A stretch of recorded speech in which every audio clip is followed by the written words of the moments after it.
This is not a story, but a true incident that happened several years ago in a small village in Rajasthan, which her mother had told her about, and she had written it down in her diary. Samira insisted that her grandmother tell her about it, but her grandmother hesitated, thinking whether it was right to tell Samira about it or not. Samira was very eager to know about the Curse of Harvesting festival, so her grandmother decided that there was no harm in telling her about it. The grandmother took out the first page of the diary and began to read, which contained the whole truth about the Curse of Harvesting festival.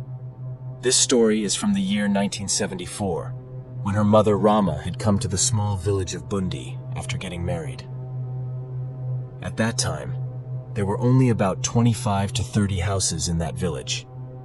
It was the month of March, and as soon as March began, a strange problem suddenly started among the villagers. The grandmother's mother did not know anything about this, but she could feel that the villagers were in trouble. One day, some women from the village were drawing water from the well and talking among themselves. Rama was also there and noticed that the women looked a bit scared.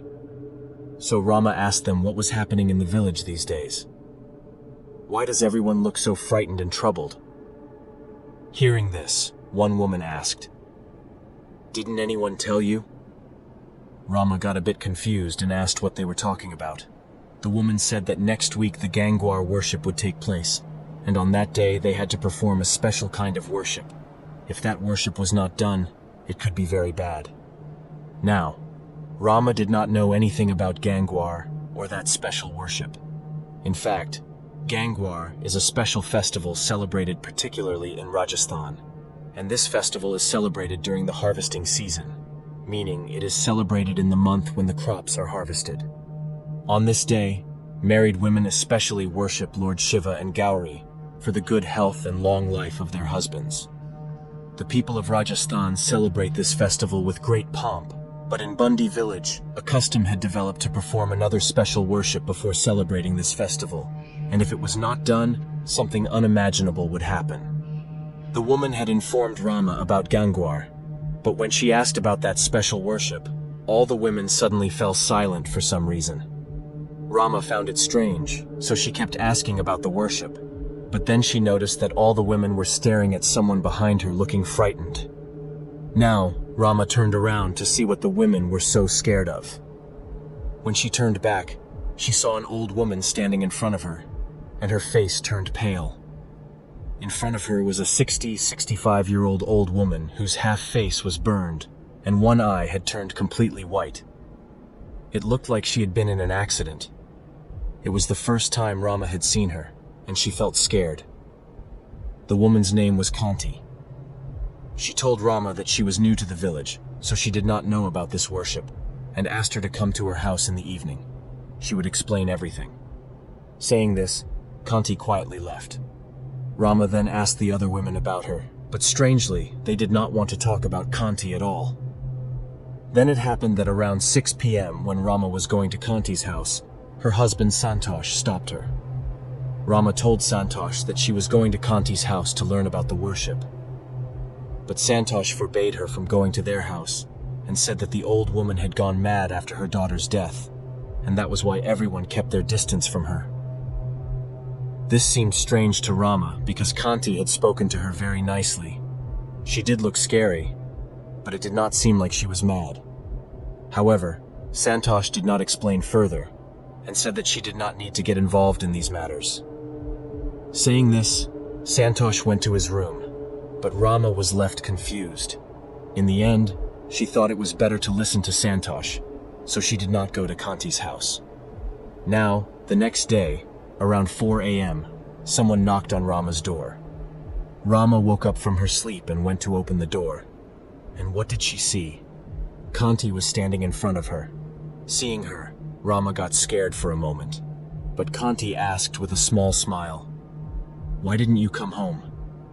This was also strange. I mean, a woman whose house is at the end of the village came all the way just to ask this question at 4 a.m., so Rama thought she must really be mad. So Rama was about to close the door, but before she could, Kanti put her hand on the door and looked around, saying, "The villagers don't want you to perform that worship, so they are stopping you from meeting me." They say I am mad, but don't listen to them, or else your husband will die." Saying this, she started laughing in a strange way, and hearing her words, Rama's heart sank. Kanti left, and Rama stood there in fear, watching her go. All day she kept thinking about this, and in the end, she decided that she would definitely meet Kanti once. Then it happened that it was evening, and Santosh was not at home, so Rama quietly started walking towards Kanti's house. Now, her house was at the end of the village, and there was usually a lot of silence around it. So, as Rama was walking towards her house, she felt scared of that silence. She couldn't understand why, but she noticed that as she was getting closer to the house, her heartbeat was increasing. Along with that, her hair was standing on end. Somehow managing herself, she reached Kanti's house. But as soon as she approached her house, she felt that even in March, it was as cold as in November or December. As soon as she reached there, Rama started shivering. Her teeth were chattering, and she got so scared that she changed her mind about meeting Kanti and was about to run away, when suddenly she heard a voice from behind saying, "I knew you would definitely come." Now, what happened was that Rama's breath caught in her throat. She turned around in fear and saw Kanti standing in front of her. Seeing her, Rama got flustered, and Kanti said, "Oh, don't be afraid. I won't do anything. Come inside." Rama shook her head in refusal and said she did not want to know anything, and suddenly Kanti's demeanor changed. She had been calm before, but then she suddenly started looking at Rama with anger and said, "If you want to see your husband die, then go." Now Rama did not know what to do, so Kanti said, "Don't be afraid. Trust me. I want good for you." Saying this, she went back inside her house, but Rama was very scared. Still, she went to Kanti's house. Now, what happened was that when she stepped into Kanti's house, she saw that the condition of the house was very bad. The walls were completely black, and everything was in a very poor state. After seeing all this, suddenly her gaze fell on a chair placed right in front of the door, which was empty. But despite that, the chair was rocking back and forth on its own. It seemed as if someone was sitting on it and repeatedly lifting and placing the front two legs of the chair with their feet. Rama was completely shocked, and out of fear, she started sweating. She stood there numb, staring at that chair. But then Kanti spoke. "Oh, what happened?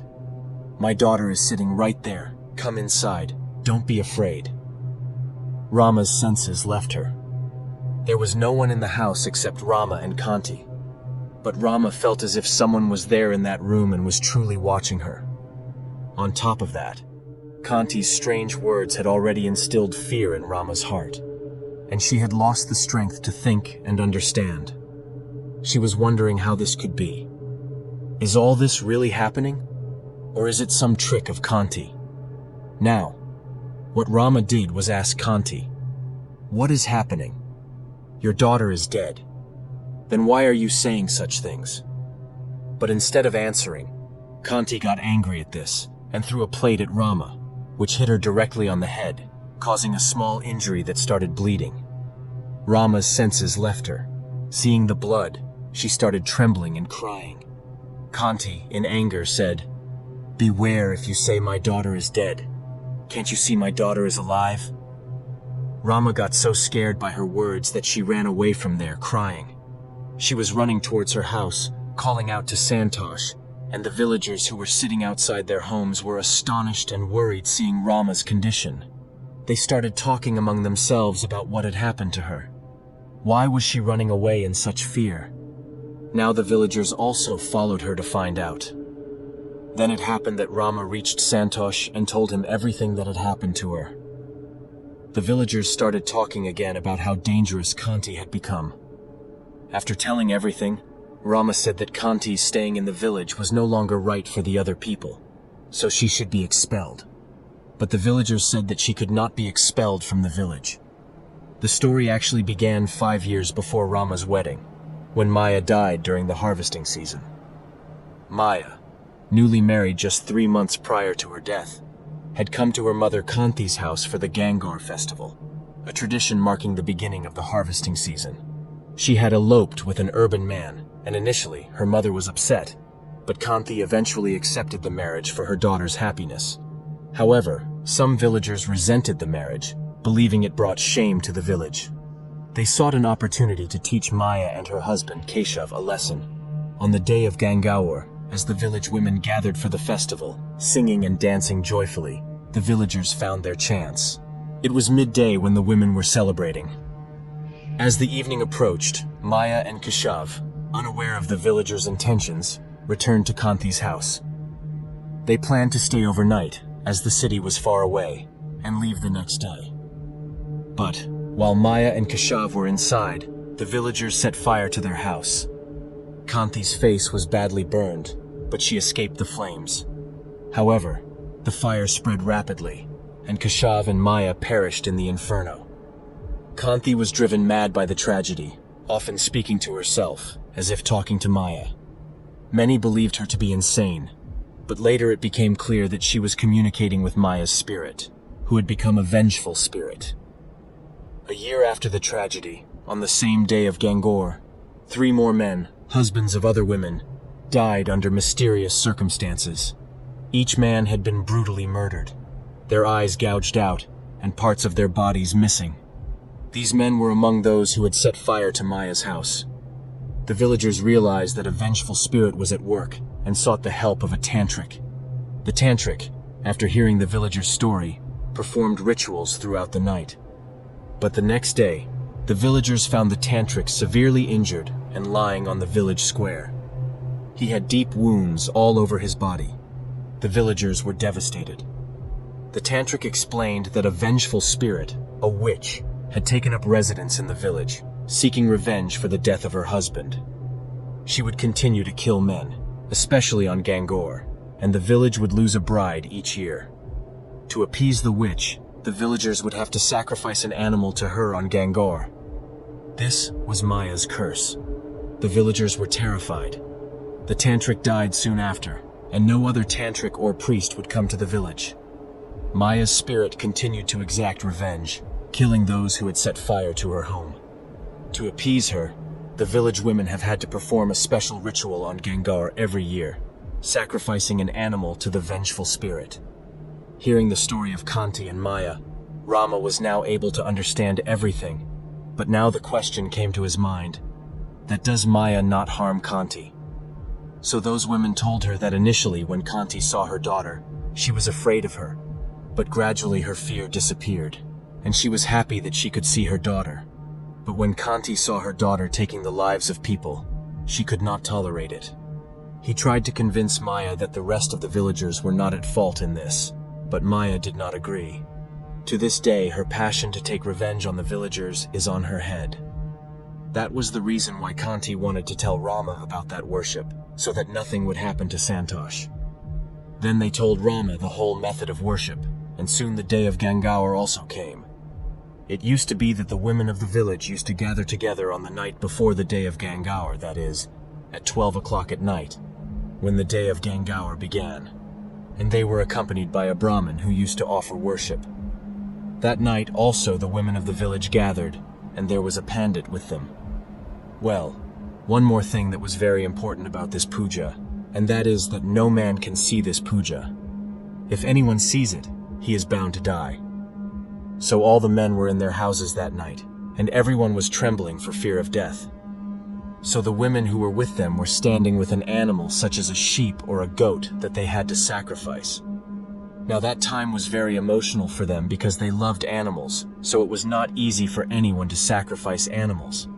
But they were forced to do this to save their husband. So first they worshipped, and then one by one they started sacrificing their pets. After that puja, everyone was about to return to their homes when a woman saw that there was a man from the village, Birju, who was watching all those things that night. On seeing the man, the woman started screaming, after which all the women had seen the man. Pandit G was there, so he called the man close and scolded him loudly. "What have you done? Don't know if it's forbidden for any man to see this worship text. Now what will happen to you? Your wife's children. He's going to kill you." So hearing all this, Sudha, the man's wife, began to cry, saying, "Pandichi, do something. Save my husband." The women of the village felt bad for her, but now her husband was also at fault. This Suda lived in front of Rama's house, so Rama had become good friends with her, and her condition was not being seen by Rama. He tried to control her. By the next morning, the entire village knew that Burju had seen the puja and was now destined to die. Now they knew that the witch would come and kill Burju before the next morning. That is, if he is to be saved now, then something has to be done before nightfall. But no one understood what they should do. No tantric or priest even wanted to get into the matter. Rama's heart was also beating strongly, wondering what was going to happen in the village tonight. Just then, a thought came to his mind, and he instructed the villagers that they should talk to Kanti. Maybe she will understand Maya. When all his words came true, once the villagers reached in front of Kanti's house for this effort. He called Kanti. She came out. The villagers told her everything and said that she should stop Maya somehow. But Kanti said, "I have said many times before, I cannot do anything. She will not listen to me. If Birju has done this mistake knowing everything, then he will have to suffer now." Now it happened that everyone was in panic, so no one could celebrate Gangaur Puja well. The women simply worshipped Shiva Parvati and entered their houses in fear. But Suda and Birju, along with Rama, Santosh and Kanti, decided to stay that night. Kanti knew that Maya would not listen to her, but she wanted to try once, so she also came to Suda's house at night. Now it was 8 o'clock at night, and there was complete silence in the village. The villagers were silently waiting for the night to pass without making any noise. Here, along with Suda and Birju, everyone was scared. Suddenly, there was a loud noise outside the house, and everyone was shocked. Birju was hiding in the corner of the house out of fear and was drenched in sweat. Then it happened that suddenly someone started knocking on the door of his house, and with every knock, everyone's heartbeat was getting faster. Then Suda said to Kanti, "Kaki, do something. Do not explain to her." Before Kanti could say anything, a low whispering voice came from outside. "Birju? I came to get you. Come out. I want to drink your blood." What's happened now that hearing this, Birju was trembling. Death was knocking at the door, and everyone else was also holding their breath. So Kanti said that I go out and talk to him. But then Birju immediately said, "No, don't open the door. She will come in and kill me." Now they don't understand what to do. Birju's life was in limbo. Then things got worse when Maya started banging on the door. It seemed as if he was about to open the door and enter. When his wife asked if she could not be saved by sending him away from the village, Kanti said that if any man of the village dared to leave the village, he would also be killed by Maya, and this Maya herself had told Kanti. So Rama asked, "Didn't he tell you how to calm his anger?" So Kanti's face suddenly turned white at this, and Rama also noticed this. She again asked Kanti if she knew any way to save the village from Maya. But Kanti's throat was beginning to dry from his question, and now that there was no answer, Rama's suspicion was confirmed that Kanti was hiding something. Then suddenly something happened to Rama, which he did not think before. That if Maya and Keshav died in a fire accident 5 years ago, how did Kanti survive? How did Kanti leave her daughter in the fire and go out alone? He had to go out with Maya at least, so thinking all this, he suddenly said to Kanti, "Did you know that you did not kill Maya and Keshav?" This was said by Rama to Yuhi, because he had such doubts after remembering everything. And you know what? Suddenly, after hearing her question, Kanti's sweat was gone. She became numb. She was not able to say anything, as if her big secret had been revealed. Birju, Santosh, and Suda were also shocked by this, and Kanti's silence was proving Rama's point to be true. So Santosh said to him, "Tell me the truth, otherwise you will have to answer the villagers. And if this is true, then the villagers will not leave you alive because many innocent lives have been lost because of you." Kanti panicked, and in that fear, she confessed that she had asked some village men to kill Maya and Keshav, and later spread a false rumor that they had set fire to her house on the pretext of bringing disrepute to the village. Everything seemed to be confusing for everyone now. No one understood what the real thing was. Then answering all the questions, Kanti said that when Maya ran away and married Keshav, people used to tell her various things. She was very much disgraced. She was not able to live with her head up, so she killed Maya and Keshav, and to escape and for the sympathy of the people, she also burnt her face and lost an eye. She thought she could live in peace after that, but the opposite happened. Maya's soul wandered off as a witch and began to appear to her. Actually, Maya did not know that it was her mother's fault, so to take revenge from the villagers, she cursed that holy day of Gangor for the villagers. But Kanti did not want the lives of the villagers to be lost, and so when Maya started seeing her, she initially tried to convince Maya that all the villagers were not at fault in that accident, but it happened that Maya did not agree. Kanti was also afraid that if Maya found out that her life was going to be ruined, Maya would kill her too, so she never let this truth come out and did not even try to stop Maya. The villagers had come to her many times with the complaint that she should stop her daughter, but out of fear, Kanti never tried to stop her. After knowing the whole truth, as Suda and Birju's blood had boiled, she was the reason for everything happening in the village, and now Birju's life was also in danger because of her. Now there was only one way to save Birju's life, and that was to confess his crime to Kanti Maya, so that Maya would forgive the villagers forever after knowing the truth. But now it happened that Kanti was not ready to do all this because she did not want to die. But what happened was that Maya broke the door of Birju's house, and everyone saw Maya's terrible form for the first time, which once seen, any human being's sleep would be gone forever. She was in a red pear, her hair was strewn across the front and the body was burnt. Her nails were big and she looked very angry. Seeing him, Birju cried out in fear that I have done nothing. Leave me. Your culprit is your mother. Now it happened that Kanti's senses were blown away. She started shaking her head in silence, but what she saw was that Maya was moving towards her instead of Birju in anger. Now Kanti's condition became worse. Then she started apologizing out of fear and started saying that forgive me, I am your mother. But what everyone sees in the next moment is that Maya, who is holding her mother's neck and dragging her somewhere. Everyone was surprised to see this. They tried to find Kanti but could not find her anywhere throughout the night, and the next day, her body was found lying on the square, mutilated. After his body, it was written on the ground with his blood that now the curse of the village has ended because I have killed the real culprit, and now my soul has got peace. This thing was written by Maya, and in this way Maya avenged her and her husband's death, and in this way the curse of Harvesting Festival ended from that village.